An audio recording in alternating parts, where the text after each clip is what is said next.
This episode is brought to you by Prime Video. In the small town of Holland, Michigan, nothing is ever what it seems.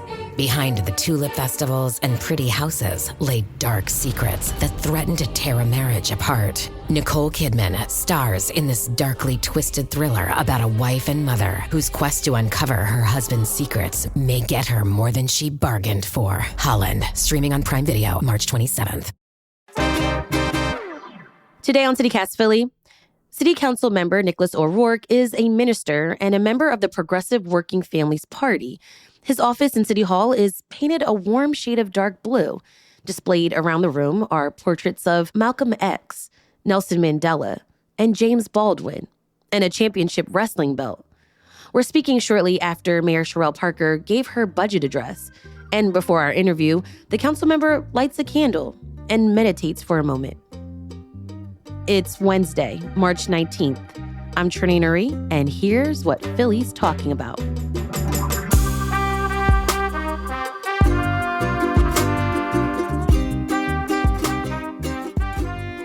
So we're visiting you just days after Mayor Parker delivered probably her most important speech of the year, and that is the budget address. Can you help us understand? A lot of Philadelphians, even me sometimes, I don't really know how all this works. Can you give us a little budget 101?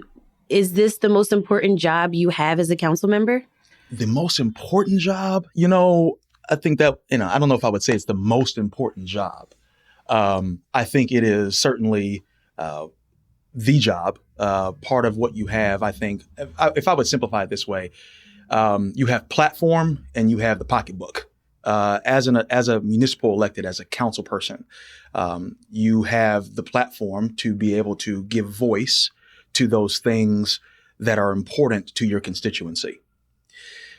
Also, you control the purse strings in that, as a council person, the budgeting process, the allocation of funds, all of that, that is within the wheelhouse of the legislature or of this councilmanic body, in the same way that it is with the state legislature or the Congress, where the executive may have maybe symbolized by the sword. The legislature are the ones that have that power of the purse, so to speak. And so because of that, and because we live in a city, and the city is able to run off of the labor of the people and the revenue that it generates, the systems are set up and fueled by that. It certainly is an essential component of the job. I don't usually jump in and say this is the most important thing because, as I said before, I see myself as a minister, and servicing the people and meeting the people's needs, treating the people's needs as holy is important to me. And so I see that as the most important part. That having been said, though, to kind of give you a breakdown of the budget process, or do kind of a budget 101, I want to encourage us to look at a good partner here in the city, the Committee of 70. They have a great guide. They are a nonprofit, nonpartisan group. That's right. Yeah. That's indeed. Called How Philly Works, a guide to our city government. And so it is important, as set aside in the city charter, the home rule charter, that the mayor comes, I think, 90 days before the end of the fiscal year to provide the budget address, or basically your state of the city. Right, you have a state of the state, State of the Union. The State of the Union. Right. The budget address is essentially the state of the city. She comes and she delivers that before the council. The budget address kind of gives you an indication that obviously if you're coming before the council to talk about money, it reaffirms again the responsibility of the council as it relates to the purse strings. And so she just, as you stated, just gave her budget address, her state of the city address. And so that basically is the kickoff to the budget process and the budget hearings. After this, we are now getting scheduled various hearings with departmental heads from the city. We will hear from the heads of those departments about what it is, based off of the mayor's budget proposal, that they need, what it is that they need to be able to do the work that they are being tasked to do. And so they present to us in hearings. And when I say to us, I mean the council in what is called the Committee of the Whole, which is all 17 members of the council. And through the course of those hearings, members of the council will ask questions in rounds. The council president sits at the head of the chamber there, and he dispenses his time to his members, and we will ask questions in rounds. And so those departmental heads and those who are presenting, giving testimony, will answer those questions. And this allows us to kind of understand how things are going and all of that. There is a point in which the public is able to come, unlike council session on Thursdays, where there was a public testimony session for every single time. In these public hearings, around the budget, there are not these public testimony opportunities. There has to be a set aside day for such. I think we have the 26th of March, I think is going to be the first one. But this is what I'm describing, democracy in action, right? This is the voices of the people being heard in action, as well as those who are employed by the mayor's office to be able to say what it is they need, and us kind of responding to that and discerning and deciding whether that's sufficient or not. And so, again, we're talking about allocation of funds. I should say that the difference between living in a city, and this is for those who are listening, and living in the wilderness, is that you survive in a city by services. You survive in the wilderness off of nature. God provides nature, right? The people provide the services. So when we're talking about getting services in a city, that's what makes a city. We're talking about services like law enforcement, right? We're talking about services like firefighting. If your house burns down, somebody's got to come, right, to kind of put that fire out. We're talking about trash collection. Y'all got too much trash in the house. You put it out on Tuesdays or whenever it comes, and there's somebody that comes and picks that up. Those things don't happen by osmosis like nature, as we do in the wilderness. In the city, they happen because of the taxes that are paid that fund the services. And so that's what we're meting out. We're meting out the ability to be able to get what we need to survive in this city through hearing what it is that's needed and deciding where that money should go. So Mayor Parker, in her budget proposal, $6.7 billion, she called for business tax cuts, an $800 million housing plan, expanding the year-round school program, $5 million to Vision Zero, and adding twice-a-week trash collection, like you mentioned, trash collection yes. in North Philly. What are your reactions to her proposed budget? Well, I should say that it's worth stating that we are in the sixth largest city in the United States. It's a big town. And the job of mayor, particularly in a strong mayor town, is a hard job for anyone. There's a lot of folks that find that being mayor is probably the most rewarding, but also the most taxing job there can be as an executive. The buck stops with you.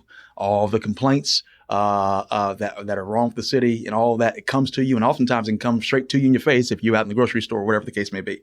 So the mayor has a hard job every year. I've got to say that, but especially in this, I think in this incredible moment of uncertainty that we are in as a country around the federal government. So I think that she deserves some grace, even where we may disagree on a number of things. And she is not the only Democrat in the city. Folks that are listening may not know I am an independent with the Working Families Party. One of the things that I have found in my 1 year and a few months of being in here is that folks the first thing they will tell you when they meet you is, we may not agree on everything, et cetera, et cetera, et cetera. So we may not necessarily agree on everything. We may disagree on a number of things. And we also agree on plenty too, but I believe she deserves grace. Recognizing how challenging this particular moment is. And I see her trying to thread that needle. I would say that kind of the first thing that it's important for me to lift up is the amazing progress on the pension fund that she talked at length about in her budget address yesterday. Why is that important to you? Well, we're talking about debt service. We're talking about making sure that people who are retired have what they need, and the city fulfilling its obligations to those who have provided a service to the city. Who have been ministers of the city, so to speak. And so us being able to see that the pension fund would be on pace to be funded 100% by the end of the decade, by 2033, I think is what she said. That's great news. The change that we'll make will be a critical part of the legacy of any elected official. To have that completely funded, it'll free up lots of money, I think $400 million at that point. And so I think it's just important for us to just name, because I hear her reference all the time about making sure that she will not sacrifice our future fiscal health and strength. And it seems to me that that's a very kind of far-sighted view view, right? She's looking on the horizon and saying, even when she's no longer mayor, right, she will have set the city up to be in a pretty good situation as it relates to fiscal health. And so that's admirable. And I want to make sure that I give a nod to Madam Mayor on that front.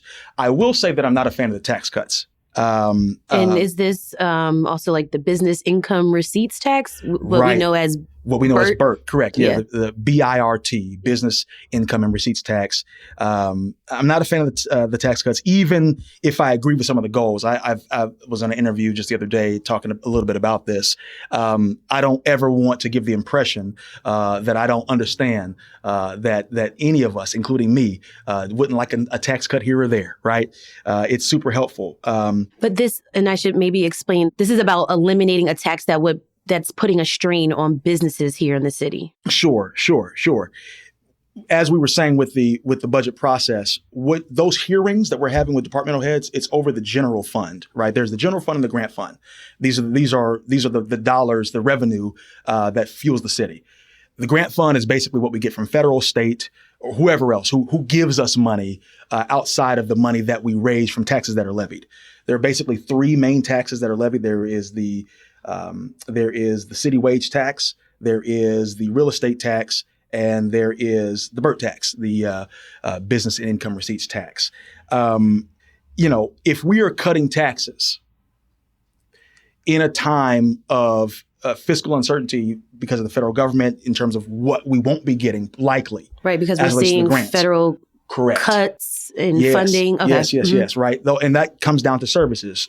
You can throw all of our money into like 7 buckets. One of those buckets is like health and human services, right? About 75 to almost 80% of the money that we get for around hospitals, healthcare things, that comes from the federal government. That's coming from, at this point, RFK Jr. and Donald Trump. So if they're talking about cutting things, a significant portion of what we can provide, the services we can provide as a city, would be impacted by that kind of thing. So you're worried about that? It is. I think a lot of folks are probably concerned at this time about that. And so that's why I say, I get, right, people would, tax cut, that sounds like a good thing, right? It could be if there are guarantees on how we can find that money elsewhere, right? Right now, I don't see any guaranteed revenue raisers in an incredibly insecure time. We're going to tease in my office some forthcoming legislation that we're looking at that's going to help us find where we can raise some of that money. But we want to make sure that we are in lockstep and in line with those like the Tax Reform Commission in terms of their goals, which is protecting small business, creating revenue, ensuring ongoing funding of city services through some of this legislation. Because if you're going to cut taxes, that's fine, but we got to make that money up somewhere. And right now, it's not looking like there is any guarantees around that. And that is a concern for me. Again, in our office, we want to treat the people's needs as holy. The services is the ministry. And so if folks don't have regular trash pickup, if folks can't access healthcare or there are no promises there, that is a concern. We live in the poorest big city in the USA. I don't like to repeat that for the sake of just driving home the point. I want to make sure that we're sober-minded in our service. We're dealing with folks, by and large, people who are people of color across the city that need their services. That's why you live in a city. And if we could potentially be having service cuts, folks losing their jobs, our ability to provide those services is important. So we got to find ways to raise that money.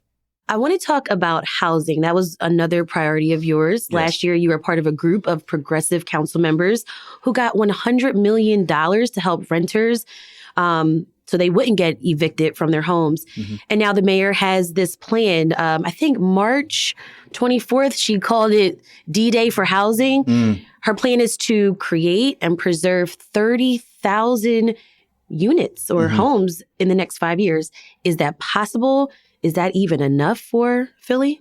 Well, that's a good question. Is it possible? Is it enough? I think that we can do hard things. I think it's always good to, from a leadership perspective, to have to dream no small dreams. I heard a wise person say once. And so we should be shooting for the city of our dreams.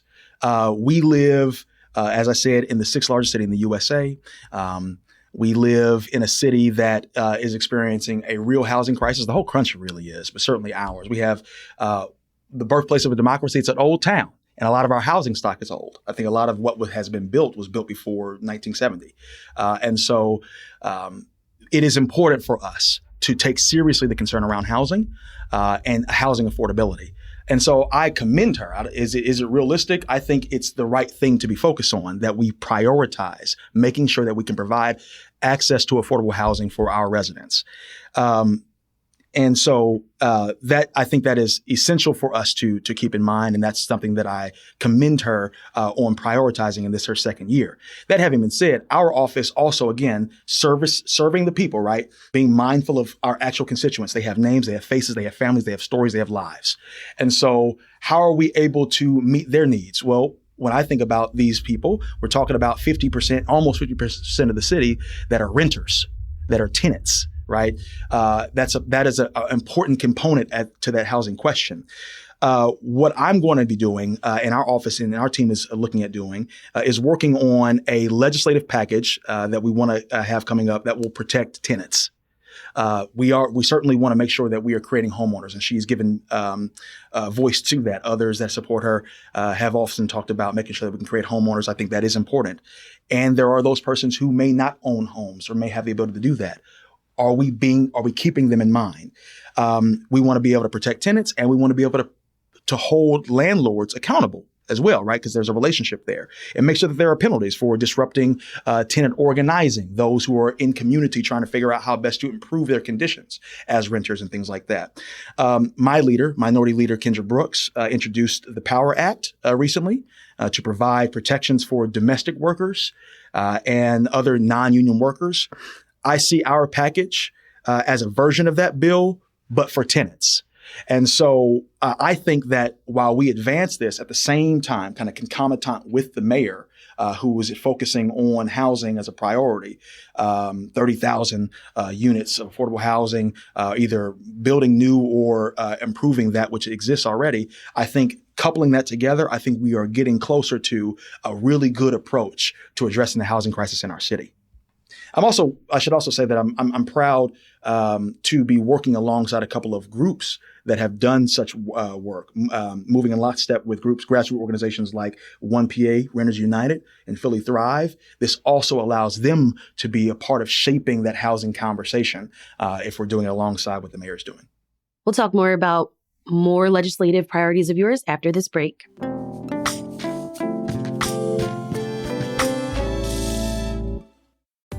This episode is sponsored by Babbel.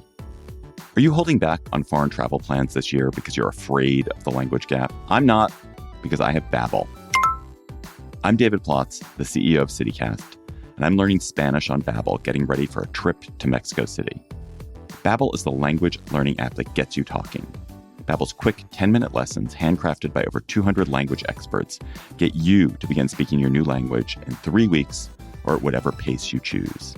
Babbel's tips and tools are inspired by the real-life stuff you actually need when communicating. With a focus on conversation, you'll be ready to talk wherever you go.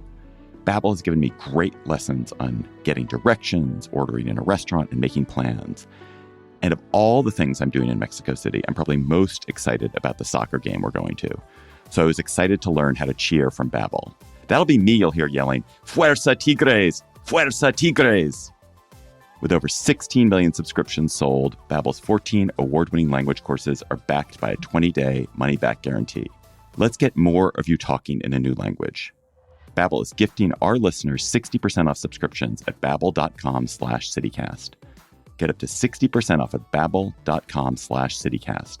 Spelled BABBEL.com/citycast. Babbel.com/citycast. Rules and restrictions may apply.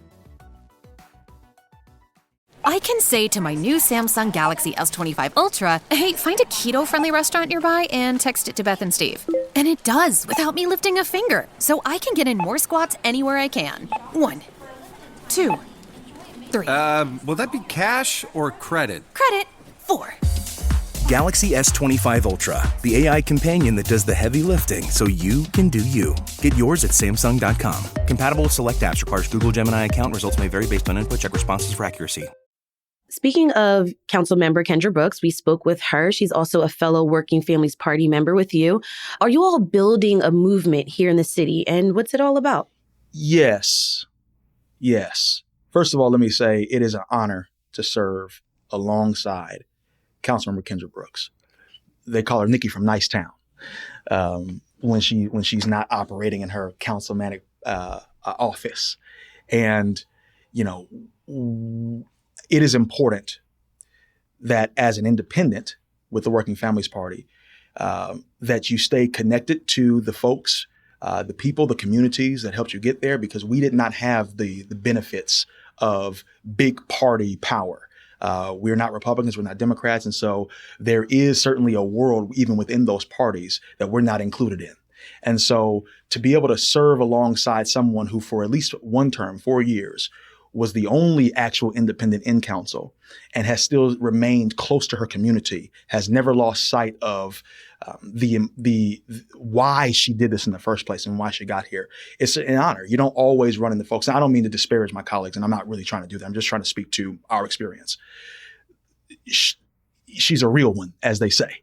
And so to be able to serve alongside her, to see how she moves and how she leads as a Black woman, a grandmother, a former business owner, all of that, it's a great model. I came in wanting to have mentors and models. I kind of, as a minister, that's not an uncommon thing to have in my tradition. And so coming into this job, I wanted to have that. And I really have it in her. And I'm grateful to be able to do that. That having been said, she has already pioneered by doing it by herself for the first term, what it means to be a Working Families Party elected official.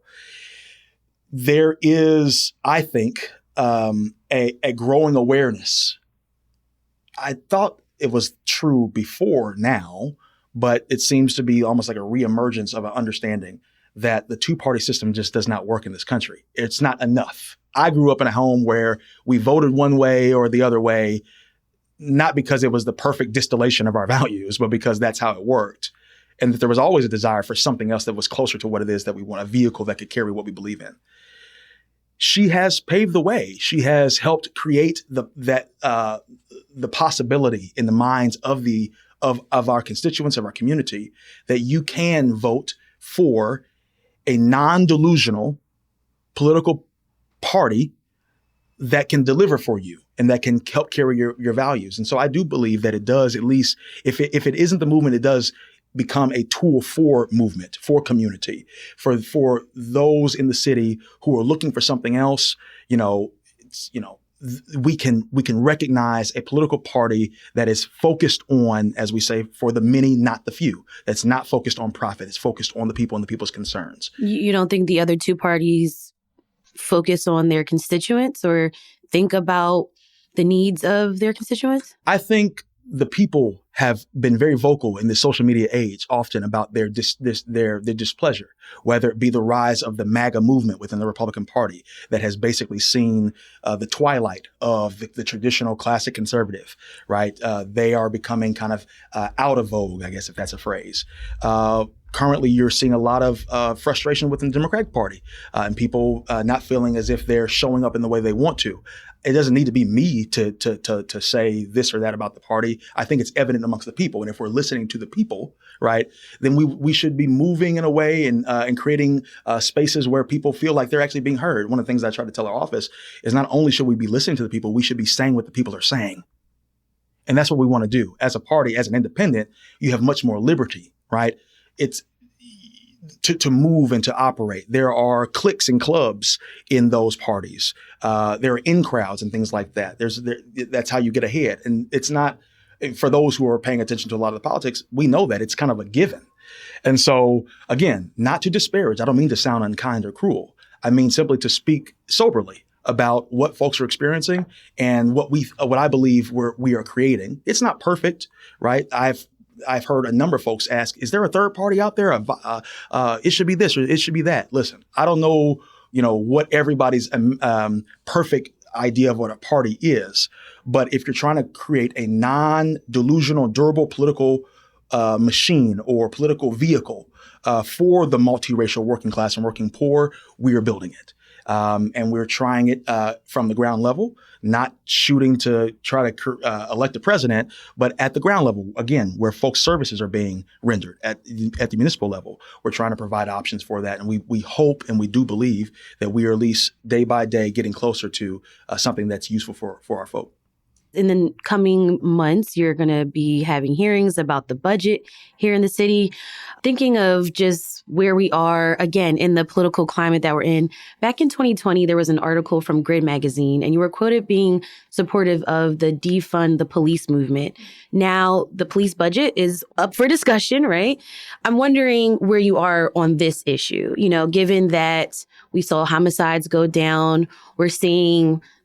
Some say that we're seeing improvements in Kensington, though more work needs to be done. Where do you stand on that issue?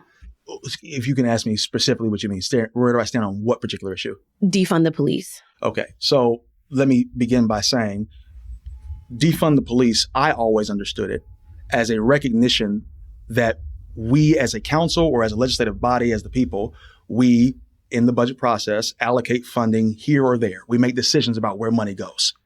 Defund the police, for me, from the beginning, did not immediately assume absolute canceling out of a budget, zeroing out of a line item. It meant reallocation of funds, which, for the life of me, I never understood then or now why that was perceived to be radical.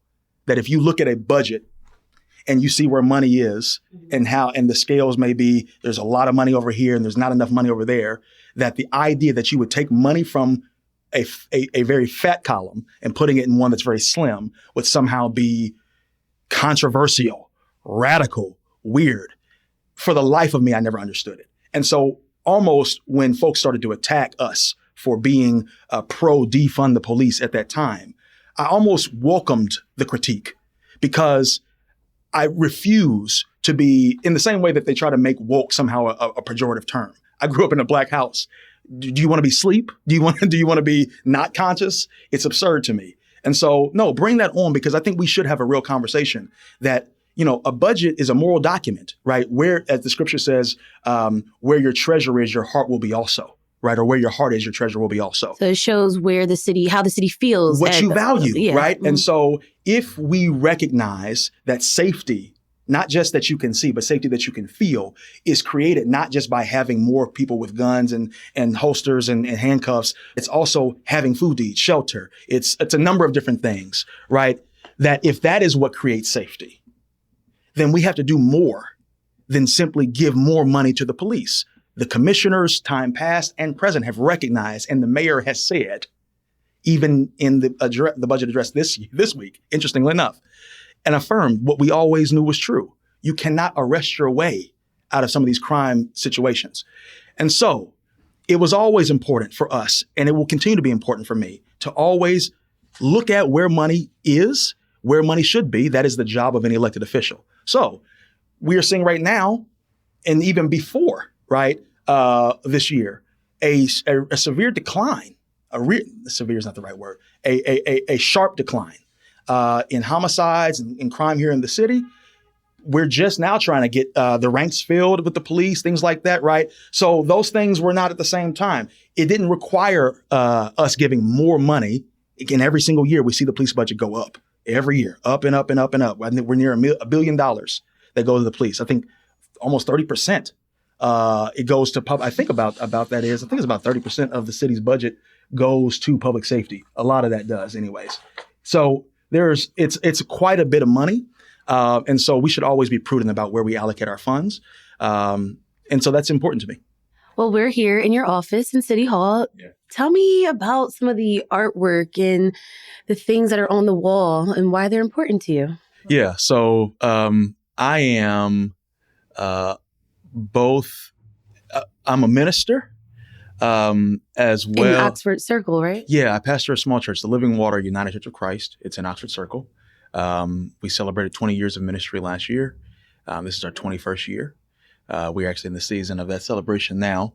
And so you will see on the wall here a number of things that are like religious accents. There is to the left of me here, there is a portrait of a stained glass window that is in the 16th Street Baptist Church. That was the Baptist church down in Alabama that was bombed. The 4 little girls that were bombed in the civil rights movement. That is the stained glass window that is in that church. I used to bust carpets for Stanley Steamer, and there was a gentleman who had the actual picture in his house, and he gave me a copy of that many years ago, and I've kept it with me. In that same spirit, there is a picture just above me of the sanctuary of the Mother Bethel AME Church, which is the mother church of the African Methodist Episcopal denomination, seated right here in Philadelphia off 6th and Lombard. Above it is a baby picture of my mama. I try to keep her there. There is a poster that I've put in the frame. That poster that's a poster of Malcolm X. It has both an Afrocentric flag in it as well as the American flag in it. And that poster has been with me since childhood as a boy. That poster was on the closet door in my room. And so it has been a point of inspiration. There is a few icons here, which is basically religious technology within the Christian tradition, where the icon is more than just a picture. It's an emblem. It is an icon. It's something that you almost look at and look through to not necessarily see your future, but to see in it, what it is that God or the divine is trying to communicate to you. And so in a way, that poster of Malcolm X has been kind of a North Star for me. And it's kind of been with me. I got a few pictures of my wife and I, travels. That's she and I in front of Buckingham Palace while the Queen was yet alive. And that is below it is a picture of she and I in the Roman Colosseum. I have an old picture of the archways on the Avenue of the Republic here in Philadelphia, just to remind me that I have the honor of serving as a municipal elected in the city that was kind of the seat of the Union for those that fought for emancipation here in the USA. Got a shady canvas picture of James Baldwin sitting there in his chair. I think he having a little drink, might even be smoking a stick, and is kind of giving the side eye to all. And I put him kind of in that corner there. So as I'm meeting with folks in politics, you are dealing with a lot of folks who may or may not be straight shooters. And so seeing him with the side eye always kind of keeps me mindful about the realities of this country that we live in, and all of that. Nelson Mandela, some other folks here. I got another painting, a picture of the city. But, I could go on and on, but that's just a little bit of what I got in the room. So all this keeps you grounded. It is. It does keep me grounded. As I was saying, there is, the iconography within the Christian tradition is a religious technology. And so I even have behind you have a portrait, a painting of an open text and a candle. I keep a candle on my desk. It allows me to stay grounded, to stay meditative, to approach lawmaking similar to the way that I approach sermon writing or any of that. I'm a minister, right? A minister in the church. We used to call servants of the city or servants of the state ministers of state, minister of church and state. And so I approach it in the same kind of meditative, contemplative way. And these icons, if you will, these images work as technology to keep me reminded of that approach, to stay grounded in that way. I think it's pretty cool that your office is outside the window. I can see Market East. So I want to talk about Market East. Mayor Parker called for a task force to lead efforts in Market East's revival. You voted no to the Sixers' plan to develop an arena downtown. Are you happy that the Sixers are staying in South Philly? And what do you envision for Market East? Yes, I'm happy that the Sixers are staying in South Philadelphia. What do I envision for Market East? I envision affordable, accessible housing. I appreciate the mayor's focus on making sure that we develop that out this year, that prioritize that this year. And I truly believe, as opposed to any other thing, the thing that the people actually need in this time is access to affordable housing. If we're trying to fill spaces here, what would it look like for us to prioritize that sort of affordable housing in the city center, right here on Market East? Certainly, I recognize there are questions around business and making sure that there is a vibrant business culture there on the corridor. And so, yes, I understand that there are a number of people, a whole lot of folks who are interested in that as well. How I think I can best serve in this role is making sure that we constantly are advocate for seeing in our vision places where people can live and stay. And when I say people, I'm not just saying how we can attract the richest of the rich to move into the city and stay. I'm talking about the folks who have been living here for generations and are feeling pressed out of their city. So it was the same reason why I voted, no for on the arena. Not because I don't want to build things. Two things that human beings do is a book on my shelf, actually, Dorothy Sowell's piece, To Work and to Love. Basically, it's a theological book, but two things that human beings do is love and work. We work, we build, the city skyline didn't get here because people just thought it into existence. They worked, right? They built that skyline. So folks who are working deserve their contracts, and I will always advocate for that as well. At the same time, people love or they live, right? If a community organized that lives here, works here, does a number of things here is telling you, hey, we're not against this in the arena, but we're against it right here, we ought to, again, listen to the people and say what the people are saying. So it was important for me to recognize, hey, I'm not saying don't build an arena, just don't build it in Chinatown, since the folks in Chinatown who live there are asking you not to do so. So I haven't lost sight of that. In the same way, I'm grateful that they're moving to South Philadelphia. I think it's better anyway. I think the mayors are talked about. The Battery in Atlanta is a great kind of model. And I think we can have that every time I've had family come into town and see it. They have loved that it's been down there, didn't know why they wanted to bring out of South Philly. Great. So what am I imagining on here? Families living and raising their children. Folks who would otherwise not have access to housing, being able to live right here in the city center. And I think that someone has to have that dream if no one else does. You held a hearing in council recently on the state of our city prisons, and we reported on a death in jails from someone who was dealing with addiction. What's really going on in the city jails, and what are your concerns? Yeah. You might have heard of his name, and we should speak his name for the record. Andrew Drury, I believe is his name. 42 years old, died in our jails. It's all too common. I think we're at 7 folks who have died as a result of this in the course of this time. At that hearing, we focused on coordination between criminal legal partners, the DA, the Defenders Association, as well as the First Judicial District. Last year, I should say that they worked to fast track the release of 100 pretrial detainees, and I think that we need more of that. Folks that may not know, the city was sued because of our prison conditions. The federal monitor reported that in order for us to be able to make sure that the conditions that we're putting folks in the prisons are actually addressed, that you actually have to reduce the population. That the only way you do that, by law, we must reduce the prison population so that we can actually meet those prison conditions. And so the 100 pretrial detainees being fast-tracked to release, I think was a good idea. Because we don't have enough staff. Now, I do know that Commissioner Resnick, and I want to give him a hat tip for the work that he's been able to do. He's the new prison commissioner, has been here since I think last April, has done a great job to help get the conditions of our prisons into a better place. And so I want to commend him for that. And also, we have an issue in terms of staff prisoner ratio or inmate ratio that seems to be challenging to meet. And so until that can be addressed, we have to constantly be finding ways to make sure that the population in our prisons are reduced. Councilmember O'Rourke, thank you so much for being on CityCast Philly. Thank you for having me. It's been an honor.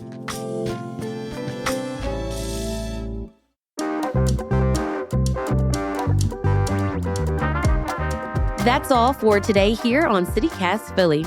If you enjoyed this weekly politics episode, tell a friend. Rate the show, leave us a review, and hit that subscribe button. Be sure to sign up for our morning newsletter, Hey Philly, to learn more about what else Philly's talking about. We'll be back tomorrow morning with more news from around the city. Bye.